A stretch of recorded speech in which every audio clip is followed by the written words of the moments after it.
Ladies and gentlemen, we are live. It is Wednesday evening. The NFL schedule is being released as we speak. Actually, it's already been released. Let's face it, a lot of leaks have happened. There's a 3-hour show happening on the NFL Network. Why? I don't know. The last time I looked, they were interviewing Mike Tirico. Cool. Give us the schedules. We have the schedules. I have looked at the Cowboys schedule. Aidan has not fully looked at the Eagles schedule, so he will be reacting live in person. Before we get into that, Aidan, I wanted to tell you, we talked about the Chiefs are probably going to have a lot of primetime games this year when we talked the other night, correct? Yes. We did not talk about that they would be playing on 6 of the 7 days of the week this upcoming season. How's that possible? Explain. Hold on. Explain it. Explain that part to me. Like I said, preface this. We're live on Birds vs. Boys YouTube, live on Birds vs. Boys Twitter. I have not even looked at the schedule yet. I went all day, like that How I Met Your Mother episode where they went the whole day not watching the Super Bowl. Blinders on. I haven't seen anything at all. How are the Chiefs playing on 6 different days of the week? So they're playing, obviously, Monday night. Okay, cool. Monday night games. Thursday night opener. I don't think there's a Tuesday, but Wednesday is Christmas. So they have a Wednesday game. Thursday, whatever, that's regular Thursday. They're playing on a Latin game or something on Friday. They have a Saturday game, and then they have 11 Sunday games. Wow. Well, hey, we called it. We said we were saying which teams will have the most primetime games. We both went Chiefs. Large gap. Anybody else we can think of? We were like, our teams will have a good amount. They couldn't have just thrown a Tuesday in there. Yeah, they're like, yeah, we'll play. They're playing a little Maction, a little Chiefs Maction action. And they did say the last team to play out of 6 out of the 7 days a week in the NFL was the 1927 New York Yankees. Well, you know what? I was gonna say during the COVID year, maybe like the Steelers. Remember, there were a few teams playing on Tuesdays and Wednesdays. The games kept getting delayed. Low key, that was kind of fun that we just literally just had football every single day. The circumstances weren't great, but we had some football to watch, so it wasn't bad. So let's get into it. Let's react to the schedules. I have one quick thing for you before we do. You touched on it to start this entire show. The schedule release happens on NFL Network at 8 o'clock, but we always know the schedule ahead of time. There's always a leak. They put out some games officially, like international openers, Monday Night Football. By the time we get to 8 o'clock, they're interviewing guys on TV. Yep. And we all know the schedule. Yeah.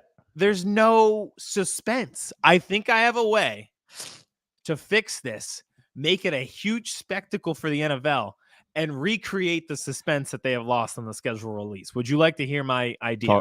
Talk to me, son. You are a fan of other sports, and I think what college basketball does really well is Selection Sunday. Yes. That's fantastic. What they used to do at the beginning of the season was a marathon of basketball to kick it off. Let's combine the beginning of college basketball with the end of college basketball. A marathon day of schedule release that is set up like Selection Sunday. So you'll go through. They do it seed by seed. What if we went team by team? And you know how they rattle off and they're like, all right, in the Midwest region, the 1 seed will be taking on 16th seed University of Milwaukee, Wisconsin. What if they did that? And they're like, all right, and for the Eagles in week 1, they will be taking on Green Bay in Brazil. And down to week 2, they will be facing the Falcons at home on Monday Night Football. What if we did that and went team by team throughout the day? I love and then you're also like trying to piece things together. He's like, all right, I heard my team is playing week 2 against them and week 6 against there. So yeah. Exactly. And like it's same as Selection Sunday where you say, oh, well, if they got an at-large bid, that means somebody else is off. So you can do the same thing. Like you just said, it's like, well, we can't play the Giants on Thanksgiving on a Thursday if the Cowboys are playing the Giants on Thanksgiving on a Thursday. Like, oh, we're Monday Night Football this week. That means we can't be it this week. I think it would add a suspense. It would give the NFL yet another spectacle. The draft is huge. It's 3 days. Everyone's watching nonstop. They've created a spectacle out of everything. Let's create a spectacle out of the release day. Make schedule release day great again. I love it. Well, in terms of this schedule, I will say I don't think I got a single game correct on. I haven't seen the schedule yet, so I don't know. that we guessed together. The Cowboys, for the first time in a long time, will not be playing the Thursday night game after Thanksgiving. So they'll actually be playing a Monday night after that. So they'll have another mini 11-day bye Of course they do. mid-season. Cowboys do have the bye week in week 7. I said it was going to be in week 8, and I believe the Eagles are week 5. Don't love that. So early. Ugh. All right, let's get into it. We can go. You just want to go week by week here? Well, how about this? I haven't even looked at the schedule. You want me to just pull it up and take a look on my screen and react? Sure. I think I could probably. Let's do the Eagles, and then we can do the Cowboys, since I've seen the Cowboys, and I'll walk you through what Let me see here. I'll see if I can just share my screen and react to the schedule here live. Let's see if we can do it. We can't do it live because we're on Twitter. I'll just react to it myself. Everyone's seen it already. Okay. I have not seen the Eagles schedule either. You haven't seen it either? Besides when we're playing and the first 2 weeks. If you want to pull it up, let's do it. Ooh, wow. I like this. Okay. Few things that stick out. One, like you mentioned, bye week, week 5. Don't love that. That's actually brutal. I'm not going to lie. I'm a big proponent of mid-season bye weeks. Even though last year we had the mid-season bye week to get us geared up for that push late in the season, we still didn't. The train didn't make it all the way up the mountain. The little engine that could not. A few other things. This is a selfish one. Steelers Eagles, December 15th, my birthday, is just worlds colliding. For everyone who doesn't know, I'm from Harrisburg. It is literally split half and half. Steelers Eagles. Half my family is Steelers, half my family's Eagles. So that you voted for Cowboys Eagles on your birthday. You got Steelers Eagles. That's just as good. I will take it. Gladly take it. Let's start. I won't get too into it, but just some things that stick out. Winnable early season stretch. Yep. Like for the first 7 weeks, reminds me of last year. These are all winnable games. Down the stretch, again, looking just at December. Maybe this is the year. I know it's not week 18. We talked on our prediction show about week 18. Maybe it's the year we finally play the Cowboys and it means something. Week 17 could truly mean something for the division. I mean, you got 4 out of your last 6 games at home. I like that. I really like that. I love on the schedule for the week 18 against the Giants. It just says to be determined. Will that game actually happen? We don't know. Yeah, it depends on how much that game matters. No at-home 1 p.m. games until week 6. That'll be against the Cleveland Browns, so that's very interesting. We touched on this before on our prediction show. Monday Night Football, week 2. The Phillies are at home on Sunday. The parking lots are taken. It's either send them on the road after sending them on the road to Brazil or giving them a Monday Night Football game. I love that. Kirk Cousins in primetime yet again. How does this keep happening? Michael Penix in primetime week 2. Michael Penix, yeah, exactly. Actually, more accurate. Do you want me to keep reacting, or do you want to go? Yeah. Go. Okay. Because I think I can wrap this up really quick. I was circling this when we did our prediction show of what was going to be the return of Saquon Barkley. October 20th, week 7, a 1 p.m. game. I think that'll be a lot of storylines. So he goes back again. The first 7 weeks, really winnable. I'll be really happy if, they come out of that bye, beat the Browns, beat the Giants. Now you're going to Cincinnati. I like that a lot. And in terms of travel, just looking at this, we touched on it. They have 1 West Coast game. This is not a hard travel schedule. I know they go to Brazil, and that's pretty wild, but that's week 1, and then you have a mini bye from Friday to the following Monday. They don't travel a lot. They have back-to-back road games there at the start of the season, but you're going NFC South, Saints week 3, Bucks week 4, 1 p.m. starts, very standard. There's no long road stretches. There's no West Coast trips beyond the Rams. And even, you go home, Jags, and then the big game on the road, November 10th against the Cowboys, but then you're home again, and then you make that West Coast trip. You don't have to travel far after that because you play the Ravens the next week. And then, like you mentioned, 4, it looks like, of the last 5 games are at home. December 8th, 15th, you go on the road to the 22nd to the Commanders, and then home again. So travel-wise, logistics-wise, looks a lot better than last year. Actually, this is famous last words because the whole team will get hurt, but compared to last year, wow. Logistics, strength of schedule, this is a lot different in a good way. I think in a the great way. closing of the season with the home games will be big. Having a team like the Steelers not having to go to Pittsburgh in December helps out. Not in terms of the weather, but just the dynamics. If Pittsburgh's still in it, that crowd, you don't have to worry about going there. You got Dallas at home week 17, which is a massive opportunity for the Eagles rather than those two games being flip-flopped. As a Cowboys fan, I'd much rather be playing in Philadelphia November 10th than having the Dallas Cowboys have to deal with playing in Philadelphia at 4:25 the week between Christmas and New Year's. Exactly. Yeah, I like that a lot. No part of that. Going home to end the season is like you don't leave. You know how drunk Philadelphia is going to be for that game in between Christmas and New Year's? Oh, yeah. December 29th, the famous week that no work gets done. And then you give us the Cowboys at 4:25 on a Sunday. Yeah. And then the following, then it goes. So the 29th is a Sunday. And then you go into the holiday weekend, even though the weekend just happened. Nothing's getting production value at work in this city. Poor Comcast. You might as well empty the buildings again because shit's not getting done. Yep. Yeah, I gotta tell you, it definitely sets up well. You don't from the month of December on, you don't go within 2 hours.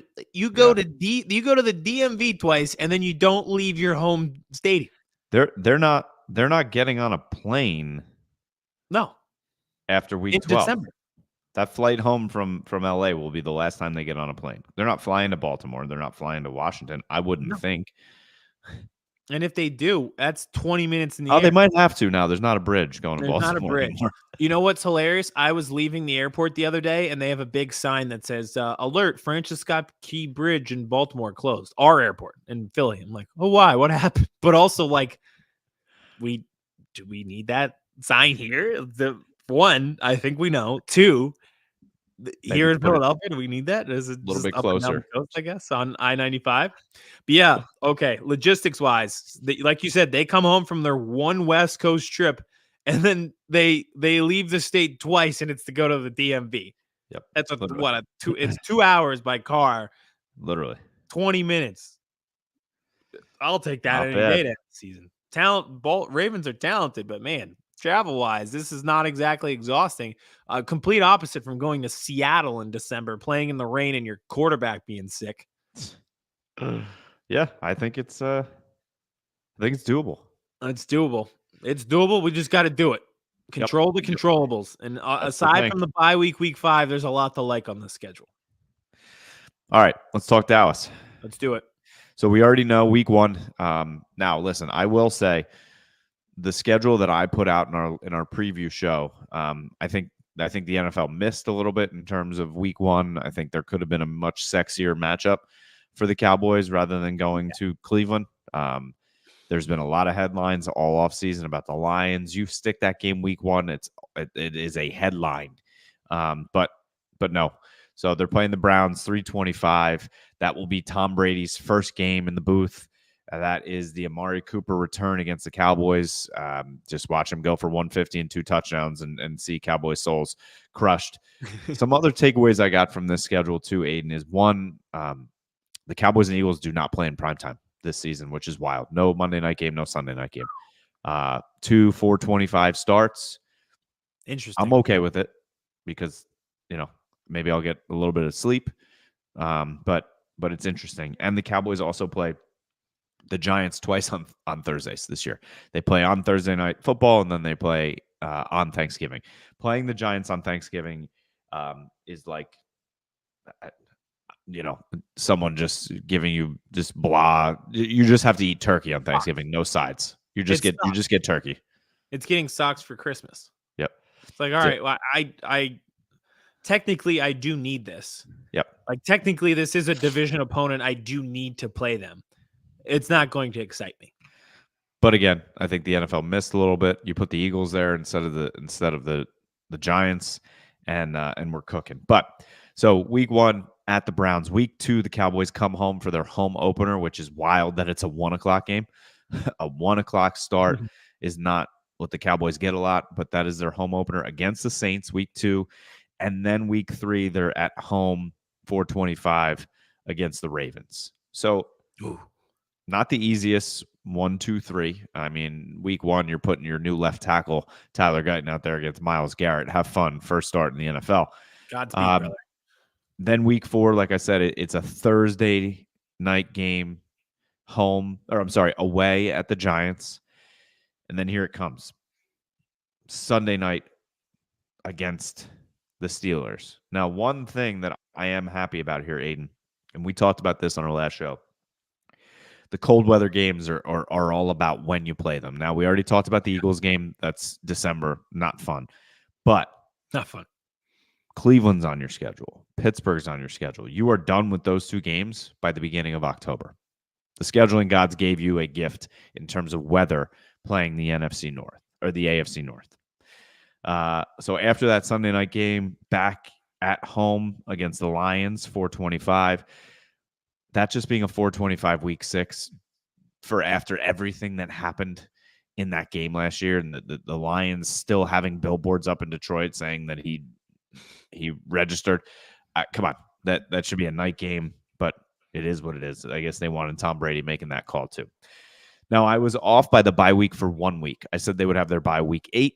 They actually have their bye week 7, but I'm correct in the game that the bye is going into, and that will be at the 49ers. Sunday Night Football week 8. Not fun. Like you said, you could have 4 weeks or 3 years to get ready for that game, and it won't matter. After the week 8 in San Francisco, then they're going to Atlanta for a 1:00 game. Okay, cool. It's what it is. And then home 425 against the Eagles. And then the week after playing the Eagles, don't love this back-to-back, right? I know they're back-to-back home games, but back-to-back Eagles-Texans, that's a rough stretch.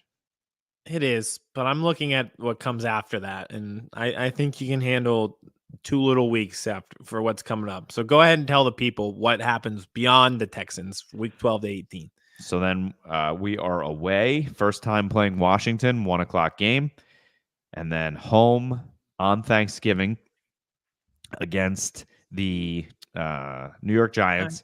And like I said earlier, the Cowboys, for the first time in a long time, are not playing the Thursday after Thanksgiving. They will be playing a Monday night game. So that's another little mini bye there. So playing Thursday to Monday at home against the Bengals.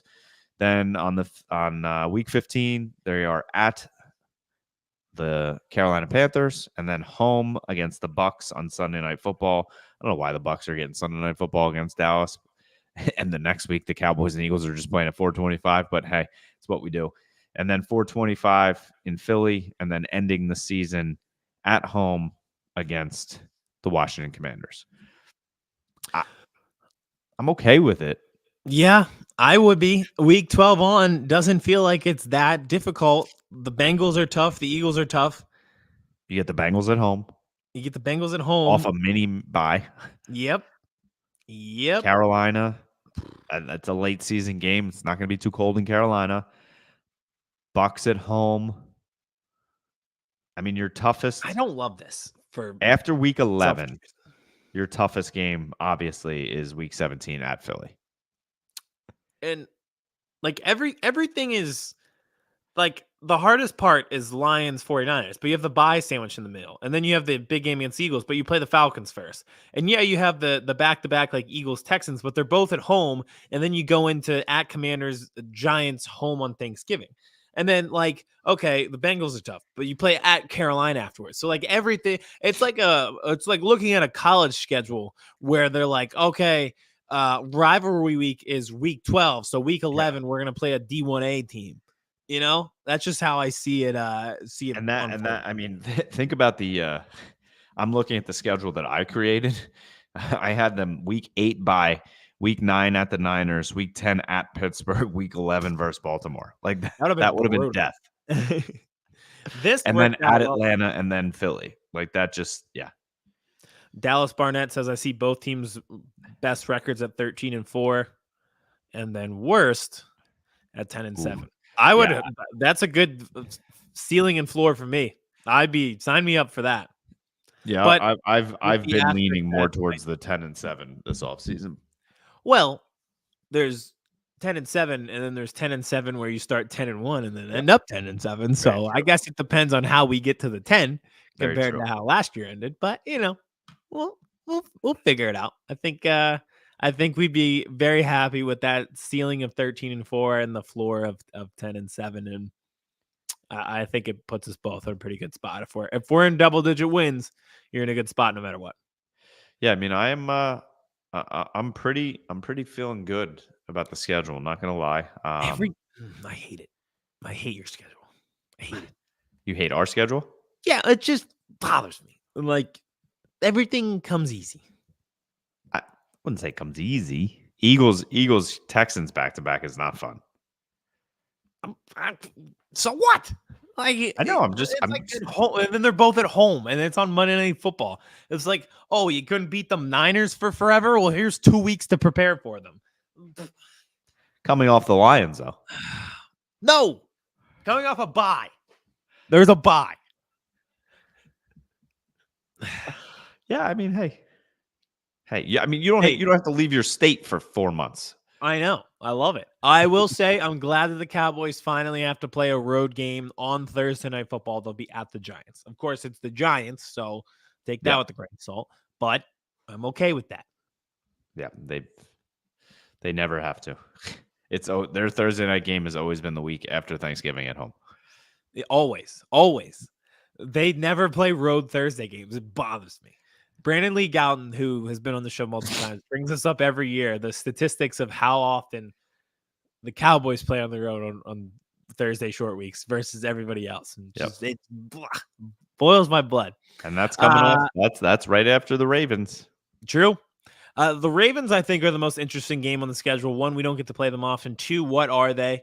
Yep. Like they were very good last year. Seems like they had figured it out and then almost imploded in that AFC Championship game. But so what do they become? Like, was that the ceiling? Have they plateaued at AFC Championship team who's about like a touchdown worse than the Chiefs? Or can they take the next step? Their arc on its own is interesting. So playing them obviously then becomes interesting. Yep. Yeah. I mean, I'm very interested to see what Mike Zimmer can do with this defense, but we know historically how this Cowboys defense has done or not done against the run, and especially against quarterbacks that can run. So, that's not fun. But I'm glad it's at home. Another thing for both of our schedules, what does Jaden Daniels become? So we're not going to see Washington until week 11, and then again in week 16, and then you do not face them until week 12. So it's going to be a while till we see this rookie quarterback. We're going to know by the time we play, is this kid a stud? Is he the second coming of RG3? Is he going to be a Looney Tunes character who runs into a painted wall created by the Roadrunner? We don't know right now, but we'll probably know by the time you and I both play it. That's a great point. I mean, he's going to have his feet under him too. So it's not like you're going to catch him off guard week 2. I don't know. There's a lot of tape where I haven't seen his feet under him. True. Because he wants to run and leap and jump into the linebacker's arms. Especially, I think he's good, but he does some stupid stuff. Him and Drake May, FedEx turf. Yeah. And I mean, like us, we don't have the Bengals till week 14. Joey Burrow is going to be fully back healthy as long as the line protects him and he doesn't get re-hurt. He'll be back healthy from the injury of last year. Can they keep him healthy from this year with the offensive line? All right, let's go. Dallas Barnett. Penalties will set the boys back for sure. I feel like the Eagles RPO will set guard pools for Barkley to destroy Seagull. Oh, yeah. I am very excited to see Cam Jurgens and how he pulls compared to how Jason Kelce did for his entire career and what that becomes and who plays right guard to be pulling. Is it Tyler Steen? Do they give it to Matt Hennessy? We'll see. But I'm very excited to see Saquon Barkley the first time behind an offensive line that is very, very efficient. I think that'll be great to see. And speaking of Jason Kelce, I mean, the Eagles' home opener is a Monday night game, and now he's a part of the Monday night crew and will be in-house. Come on. Oh, I'll tell you what, man, that is that week's special because it's special no matter where you're at in life. It's the most special when you're in college because it's the second week back. Really no homework or exams going on. It's like second syllabus week. Warm. You're back with your friends, your pals. There's a lot of fun going on. So that time of year is fun no matter what. Week 2, the Eagles tailgate is always a blast. because it's, you got extra time. Monday Night Football. I think they're Thursday Night Football a year ago. Monday Night Football a year before that. It's always a good time. It is always a good time. You add Jason Kelsey in the booth. That feels like a good vibes game. That could be similar to 2022. They won week 1 and you're like, all right, they might be for real. And then they just destroyed the Vikings. And you're like, all right, this Eagles team might be for real. They can beat Green Bay and Brazil. They come home and destroy the Falcons. You're saying, all right, we're back. We're feeling good about ourselves. I almost don't want to win in Brazil because it's like, do they even make it back? I wouldn't make it back. We know this for sure. Did you see what's his name? Who was it? I saw it the other day. Who played for the Milwaukee Bucks and just said that their after party was just complete trash, and he drove home to Indianapolis. His podcast stories are hilarious. And he was like, they asked Giannis if he wanted to go to Vegas. He's like, no, I'm going to celebrate my family. He's like, well, that was that. He's like, I literally drove home to Indianapolis to be with my friends and played 2K. Yeah, he's like, who's on? Let's get some runs in on 2K. Imagine waiting your whole life to win a championship and like, well, all right, I'm just gonna hop on 2K with my friends. Like, who was at the party with you? He's like, it was me, Brooke Lopez. Awesome, cool, fun. Man, this one, cool. I don't know, Dallas. I'm not feeling this one. I think Bo's gonna be a bust. Bust Knicks. My sleeper, who's not a sleeper given the draft position, is Michael Penix. I think Michael Penix is going to be good. Both of them are 47 years old. That got very complicated in a hurry. Yeah. That's going to be fun. We'll find out. Maybe we might be finding out week 2. We'll see. Hey, I have a few more Eagles things as I notice as I take my second look. This is a very random Sunday Night Football game, but playing the Jaguars is very funny. Week 9. Sunday Night Football at home versus the Jaguars, just as random as it gets. We might have not gotten the teams right, but we did get some scheduling things. Yeah. I said they're going to be Thursday Night Football before their only West Coast game, and it creates a mini bye. Well, they did get that. They will be at home against Washington Thursday Night Football on week 11 before going to face the Rams Sunday Night Football week 12. That's a tough sandwich, though, because you're going Cowboys on the road, home game Thursday Night Football, then to the Rams. I'm not complaining too much, but it is kind of a tough sandwich. But travel-wise, logistically, they leave the time zone twice if you consider the hour difference between us and Dallas that they do every year. Yep. So I'm not going to complain too much about the travel of the schedule. No. And if you do, I'll smack you. Hey. You could have on our fishing trip tomorrow if it was happening. I wanted to go fishing so bad. I don't know how to fish. We'll hopefully get it going. My question now is, Mike Tagg, November 10th in Dallas. So you're going to bring us down there. It sounds like a good old time to get down. It's not a night game. I'm ready. I can play the villain. I can be mean. I mean, I think it should happen. It's about that time. This is the time.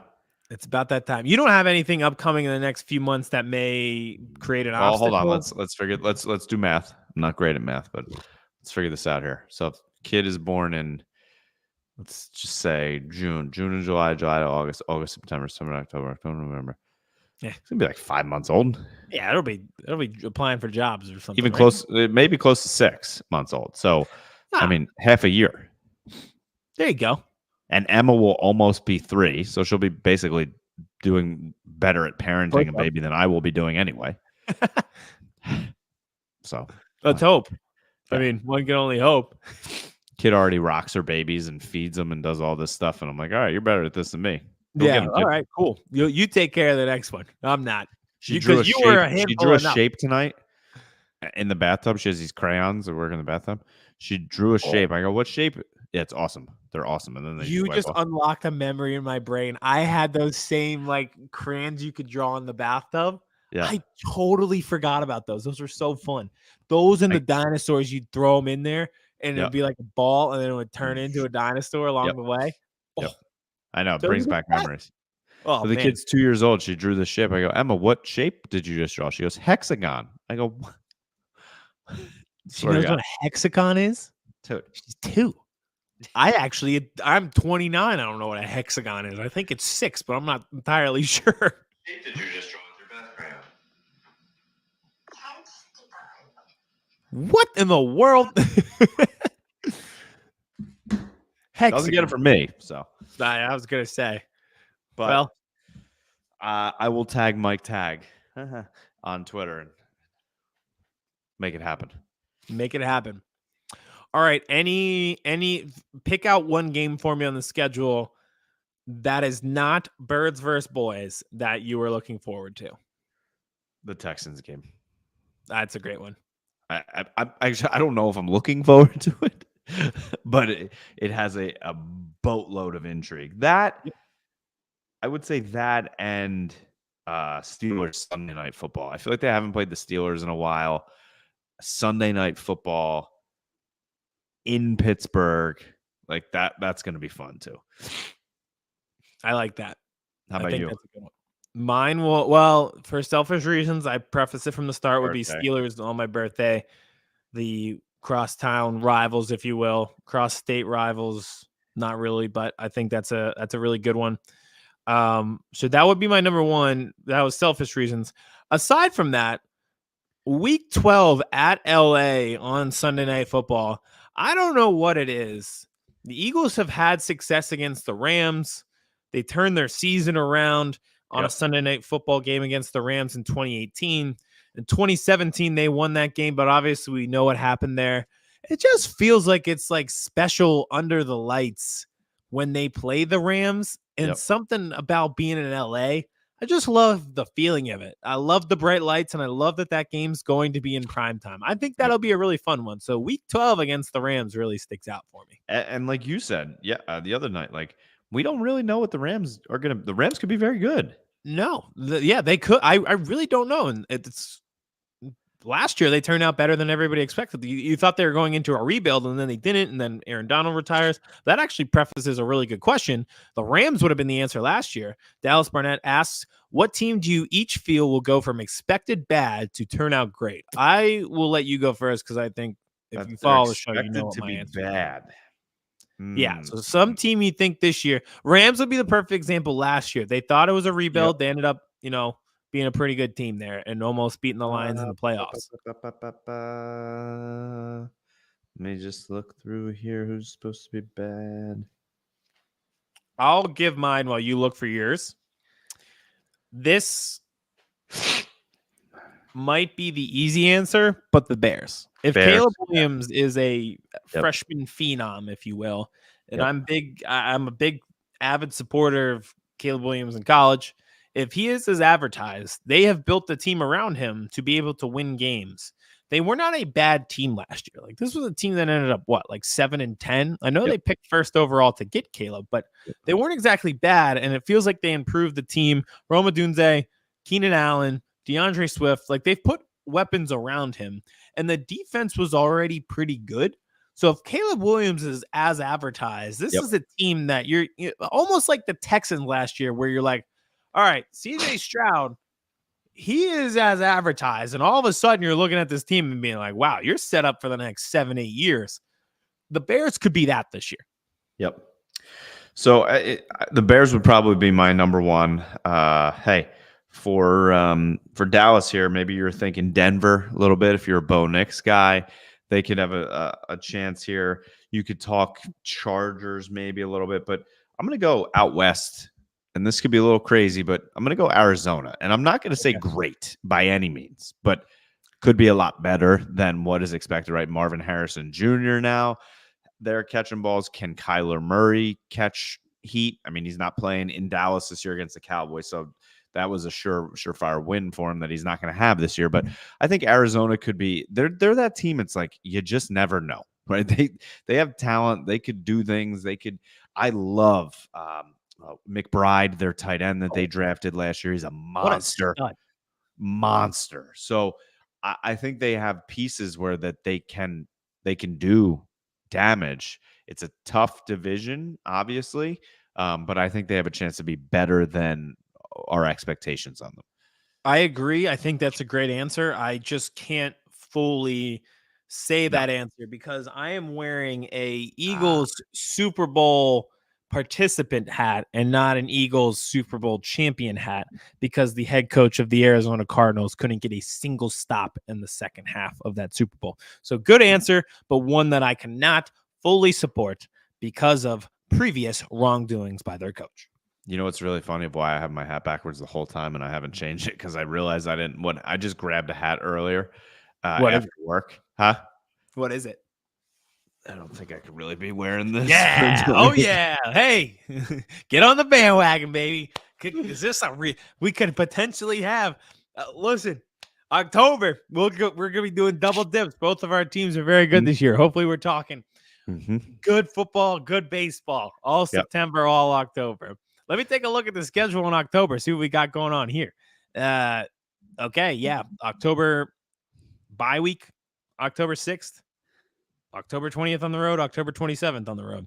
They've cleared the way. There are things that happen. Have the parking lots. If they are having a red October, we will be doing it free of a double dip in the parking lot. Perfect. It's perfect. Well, I think we're both pretty pleased with our schedules. Yes. Again, it's May. So nope. I'm not going to go down with the WL thing just yet. No. I did just a small sample size of what I think records could be a couple months ago, and I got castrated on Twitter for even, saying that the Cowboys might not win 12 games. Guys, they might not win 12 games. So I have one more question for you before we get out of here, because I have a great answer to this. Hip drop tackle was banned as a good rule set. What new set rule intrigues y'all? Kickoffs. Yeah, 100%. Especially for the Eagles, I think they have multiple guys who their skill set appeals to that. One, Saquon Barkley, he doesn't really return kicks in the previous rules. In college, he was the Penn State kick returner, housed a few. And Cooper DeJean, a punt returner, the other guy, the skill set appeals to him. And then Britton Covey was the number one punt returner in terms of yards last year. So they've got guys who this new rule appeals to, and they could really benefit from. So I think that rule is fun. It makes kickoffs fun again. Cowboys as well, right? They have Turpin, one of the most electric returners in the game. This really opens up that ability for him, as well as I've heard rumblings of putting Deuce Vaughn back there. You never know, this is absolutely insane, but putting CeeDee Lamb back there, you never know what he could do. People always forget that his rookie year, Des Bryant returned punts, and he was just a complete monster at it. I was actually at the Cowboys-Bears game where he ran a punt back for a touchdown. I think it was his first of his career. Wow. I vaguely remember that.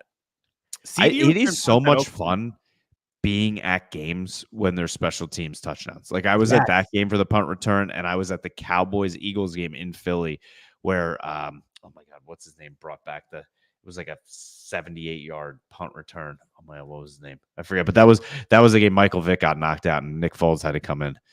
He took over, and that was that. It was a close game until the fourth. It was back and forth.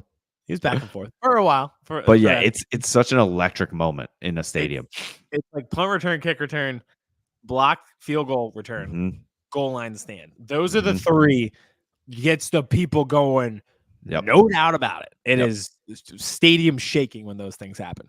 It's the best. And hey, who knows? Monday Night Football week 2, we might see another goal line stand. All right, everybody. Well, thank you for hanging with us. Listen, look at this. We did it in 40 minutes, where the NFL Network's doing it in 48 hours on their network, literally. Go with my plan. Release them one by one over 24 hours. Go with Aidan's plan. If you are watching this right now and you stumbled upon us, thank you for watching. Make sure you hit that subscribe button on our YouTube channel. It is growing and growing and growing organically, and we appreciate everything that you guys do. We do short clips on here. Aidan does a ton of them reacting to different Eagles scenarios. Now that I have a laptop back, I will be doing the same in the Cowboys end. We put out full shows that air here on our YouTube page, as well as everywhere you listen to podcasts, Google, Spotify, Apple. We are everywhere. And then everywhere on social media. You could be watching us on our Twitter pages right now, Birds vs. Boys Pod on Twitter, on Instagram, on TikTok as well. And I am on I am apparently on TikTok. I am on Twitter at KMess22. And Aidan, where are you at? At Philly Fan Life. There you go. Keep it simple. I am on Twitter, but my name is too long to put it out there. Just follow there and make sure to subscribe to the YouTube. Dallas, thank you. Those were great talking points. I thought those were great questions. Fit the schedule perfectly. Absolutely. Grow more and more. I really appreciate it. And thanks for hanging with us today.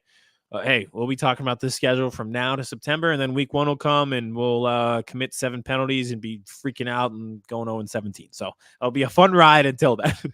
This is the fun part. They actually play, and it's just stressful.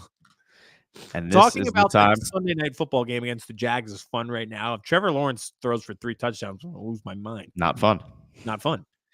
Get Aidan to AT&T Stadium. That's all I'm going to say. Aidan and I. Yeah. November tag. 10th. This is for you, J Tuck. Listen, I want the cowboy margarita thing. Mm-hmm. I'm going to come in. I have no problem being the villain, but I will be polite. Let's have a time. Yep. Can't wait. Amen. All right, everybody. Thank you for watching. Thank you for listening. Enjoy sitting at home and just continuously going over the schedule in your mind of all the things, because that's just what we do, because we are consumed with football. We all have hope right now. Don't lose it. Mm-hmm. Until week 1, and then you can lose it.